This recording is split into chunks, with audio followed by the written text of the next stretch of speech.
Hello students, आज NCERT पहले अध्याय के प्रश्न को सॉल्व करते हुए क्वेश्चन नंबर 1.27 यानी 27वें प्रश्न तक हम लोग पहुंच चुके हैं। और 27 नंबर का प्रश्न थोड़ा सा कॉम्प्लिकेटेड है। बेसिकली क्वेश्चन को तो पहले हम लोग समझेंगे, उसके बाद उसके सुविधा अनुसार यानी क्वेश्चन जैसा कह रहा है वैसे ही हम लोग एक फिगर प्लॉट करेंगे, फिर आगे जो कहा गया उसको हम लोग सॉल्व करेंगे। देखो यहाँ कहता है दिक् स्थान के किसी क्षेत्र में विद्युत क्षेत्र सभी जगह जेड दिशा के अनुदिशा है। यानी हम लोग को तो पहले एक्सिस प्लॉट करनी होगी, उसमें विद्युत क्षेत्र तीव्रता की जो डायरेक्शन है वो अलोंग द जेड एक्सिस है। लेकिन आगे कहा है परंतु विद्युत क्षेत्र का परिमाण नियत नहीं है। ठीक है, इसमें एक समान रूप से जेड दिशा के अनुदिशा 10⁵ न्यूटन पर कूलम प्रति मीटर। देखो सबसे इंपॉर्टेंट लाइन ये है 10⁻⁵ न्यूटन पर कूलम प्रति मीटर, यानी पर यूनिट मीटर के साथ इलेक्ट्रिक फील्ड इंटेंसिटी यानी विद्युत क्षेत्र की तीव्रता का मान दिया हुआ है जो 10⁵ न्यूटन पर कूलम है कि दर से ये वृद्धि हो रहा है। वह निकाय जिसका ऋणात्मक यानी जेड के नेगेटिव डायरेक्शन के साथ द्विध्रुव आघूर्ण का मान दिया हुआ है। यहाँ पे एक और मान है, विद्युत द्विध्रुव आघूर्ण है लेकिन जेड दिशा के ऋणात्मक है, यानी जेड के जो नेगेटिव एक्सिस होंगे, जेड एक्सिस के जो नेगेटिव एंड होंगे उसके साथ हमारे पास मान दिया हुआ 10⁻⁷ कूलम मीटर। ठीक है, ये विद्युत द्विध्रुव आघूर्ण जिसको P से इंडिकेट करते थे, P = 2QL क्लास में पढ़े हुए हैं। तो कितना बल, यानी एक तरह से तुम समझो कि F का मान हमको बताना है, F = व्हाट, और साथ ही साथ बल आघूर्ण यानी टॉर्क भी बताना है। तो टॉर्क PE sin थीटा हम लोग पढ़े होंगे, तो खैर उस पर भी चलेंगे, लेकिन उससे पहले हम लोग देख लेते हैं कि फिगर क्या करता है इसमें। देखो यहाँ बेसिकली एक्सिस हम प्लॉट कर रहे हैं, तो यहाँ पर मान लिया जाए ये x है, ये y और ये z एक्सिस है। ठीक है, तो z एक्सिस का ये पॉजिटिव एंड है, तो यहाँ इस ओरिजिन से ये नेगेटिव एंड हो गया z एक्सिस का, z डैश। ठीक है, ये नेगेटिव हो गया हमारे पास और ये पॉजिटिव है। कहता है कि विद्युत क्षेत्र की तीव्रता E जो है वो दिया गया है 10⁵ न्यूटन पर कूलम पर मीटर प्रति मीटर, ये निकालेंगे। दूसरी बात, विद्युत द्विध्रुव आघूर्ण दिया हुआ है, आघूर्ण यानी P = मान हमारे पास है 10⁻⁷ कूलम मीटर। ठीक है, लेकिन ये किस डायरेक्शन में है, जेड के एक्सिस पे। देखो इसका ये मतलब समझ में आ रहा है कि विद्युत यहाँ पे हमारे पास जो मान है विद्युत क्षेत्र का, उसकी डायरेक्शन है पॉजिटिव टू नेगेटिव की ओर होगी, है ना। और द्विध्रुव आघूर्ण डायपोल मोमेंट की डायरेक्शन नेगेटिव टू पॉजिटिव की ओर होती है। तो बेसिकली हमारे पास जो मान है दिया गया है, जो E = मान भी है और P का भी मान दिया हुआ है। देखोगे यहाँ पे प्रश्न ये कहता है कि आपको जो हम मान दे रहे हैं, मतलब हमारे पास जो जेड एक्सिस का मान है विद्युत क्षेत्र की तीव्रता, वो जेड दिशा के अनुदिशा, मतलब विद्युत क्षेत्र की तीव्रता कुछ इस डायरेक्शन में है। तो इस डायरेक्शन में निश्चित रूप से यहाँ पे नेगेटिव चार्ज होगा, ठीक है, और यहाँ पर कोई ना कोई पॉजिटिव चार्ज होगा। तो यहाँ पर पॉजिटिव है, नेगेटिव है, तभी तो ये पॉजिटिव से नेगेटिव की ओर जा रहा है विद्युत क्षेत्र की तीव्रता। और डायपोल की जो डायरेक्शन होगी वो क्या होगी, नेगेटिव टू पॉजिटिव की ओर। ये डायपोल की डायरेक्शन हो गई, ठीक है, P डायपोल मोमेंट की, और यह हो गया हमारा विद्युत क्षेत्र की तीव्रता का। तो प्रश्न के अनुसार जो हम लोगों के पास कुछ मान दिया हुआ, पहले उसको हम लोग नोट कर लेते हैं। ठीक है, अकॉर्डिंग टू क्वेश्चन जो मान हम लोगों के पास है, देखोगे पहले तो हम लोग देख लेते हैं द्विध्रुव आघूर्ण जिसको हम लोग P से इंडिकेट करते हैं, क्या होता है 2QL, ये फार्मूला है। ठीक है, लेकिन द्विध्रुव आघूर्ण क्या है, जेड अक्ष के अनुदिशा, लेकिन जेड में भी क्या, नेगेटिव जेड अक्ष के अनुदिशा, यानी हमारे पास P जेड का मान दिया हुआ है कितना, ऑलरेडी है 10⁻⁷ कूलम मीटर। तो ये नेगेटिव है, यानी P Z along the negative axis of Z हमारे पास द्विध्रुव आघूर्ण का मान दिया हुआ है। ये एक मान हमारे पास निकल के आ गया। आगे क्वेश्चन कहता है कि विद्युत क्षेत्र की तीव्रता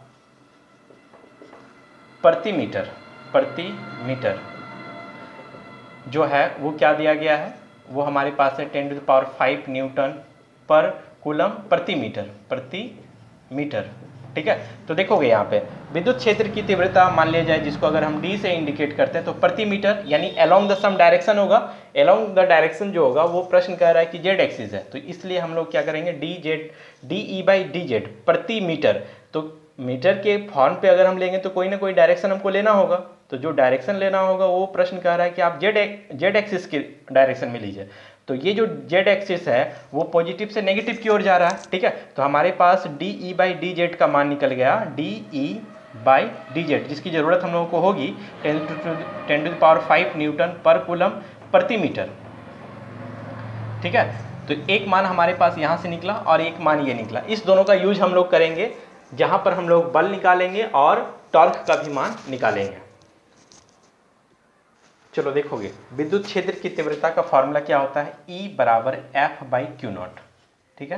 वेक्टर फॉर्म में ले लिए तो F इक्वल टू क्या होगा, E इंटू क्यू नॉट, ठीक है। या Q अगर हम यूज कर रहे हैं, यहाँ पे हम चार्ज यूज कर रहे हैं क्या, पॉजिटिव और नेगेटिव Q, तो किसी भी एक चार्ज का मैग्नीट्यूड फॉर्म होगा E इंटू क्यू, ये वेक्टर फॉर्म हो गया हमारे पास। लेकिन क्या इसके साथ हम अगर इसको तोड़ेंगे तो हमारे पास E, अच्छा एक बात और ध्यान से सुन लो, हम क्या कर रहे हैं यहाँ पर कि एक स्मॉल चेंजिंग लेके आ रहे हैं, ठीक है, dx के साथ। तो q into d x plus d E, x हो गया y, q into d y plus same as like d E by D z, ठीक है। और हमारे पास मान निकल के आ जाएगा क्या, q इंटू डी जेड, ठीक है, ये मान निकला। देखो यहाँ पर इस फोर्स को हम तीन अलग अलग डायरेक्शन में चेंज किए या तोड़ कर रखे हुए हैं। हम लोग को ये पता है कि D E by D x तो अपने जगह पर है, ठीक है, स्मॉल चेंजिंग के साथ हम लोग इलेक्ट्रिक फील्ड इंटेंसिटी देख रहे हैं। लेकिन चार्ज और सर्टेन डिस्टेंस, चार्ज और डिस्टेंस के मल्टीप्लीकेशन को ही हम लोग क्या कहते हैं, डायपोल मोमेंट कहते हैं। तो यहाँ पर डायपोल मोमेंट क्या हो गया, अलोंग द एक्स एक्सिस, यहाँ पर D E by D Y, लेकिन dipole moment along the Y axis, और यहाँ पे D E by D Z और dipole moment along the Z axis, ठीक है। यहाँ पर अगर ठीक से देखोगे तो इसका जो हमारे पास मान है वो नहीं दिया गया, मतलब along the x axis along the Y axis dipole moment का मान नहीं है। जो भी मान है वो अलोंग द क्या है, जेड एक्सिस है। तो along the Z axis D E by D Z already हम लोग निकाले हुए थे, कितना था, 10⁵ न्यूटन पर कूलम प्रति मीटर था। और पी जेड यानी अलोंग द जेड एक्सिस वो भी नेगेटिव फॉर्म के साथ, तो हमारे पास मान क्या था, -10⁻⁷ और F equal to 10⁵ minus into 10⁻⁷, यानी कुल मिलाकर F इक्वल टू -10⁻² न्यूटन। यानी ये फोर्स निकल गया उस डायपोल मोमेंट और इलेक्ट्रिक फील्ड इंटेंसिटी की वजह से। अब एक क्वेश्चन कहता है कि आप हमको डायपोल मोमेंट बताइए, डायपोल मोमेंट, ठीक है, यानी टॉर्क, बल आघूर्ण torque, tau equal to P cross E, है ना, tau equal to PE sine theta.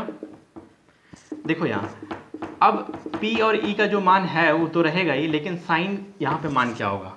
अभी जो हम फिगर बनाए हुए थे उसमें देखे होगे तुम कि जैसे हमारे पास ये जेड एक्सिस है, ये वाई था और ये हमारा एक्स एक्सिस था।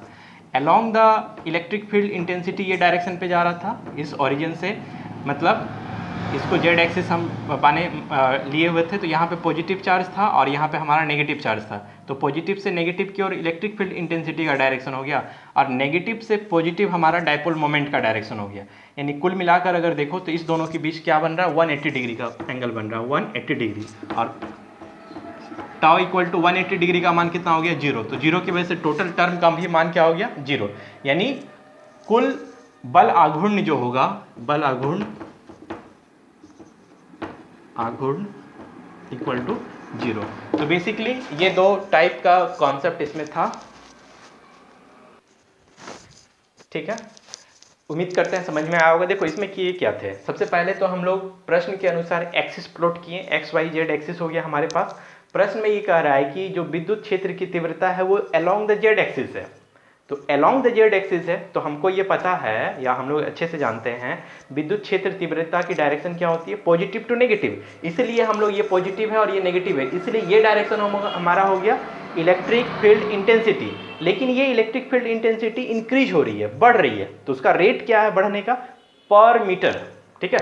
इसलिए लिखा है कि 10⁵ न्यूटन मीटर प्रति न्यूटन पर कूलम प्रति मीटर, ठीक है। 10⁵ न्यूटन पर कूलम प्रति मीटर की रेट से वो इंक्रीज कर रही है, इसलिए dE/dz along the Z axis पे हम लोग लिखे हुए थे, ये मान था। उसके बाद ये कहा रहा है कि उसकी जो द्विध्रुव आघूर्ण है, यानी नेगेटिव टू पॉजिटिव, उसका मान दिया गया है 10⁻⁻7। तो along the Z axis with negative sign गया, इसीलिए हम लोग P का मान जो पुट किए होंगे -10⁻⁷ कूलम पुट किए। फाइनली उस दोनों को हम फोर्स से रिलेट किए, क्योंकि फोर्स में फॉर्मूला होता है F=E/Q।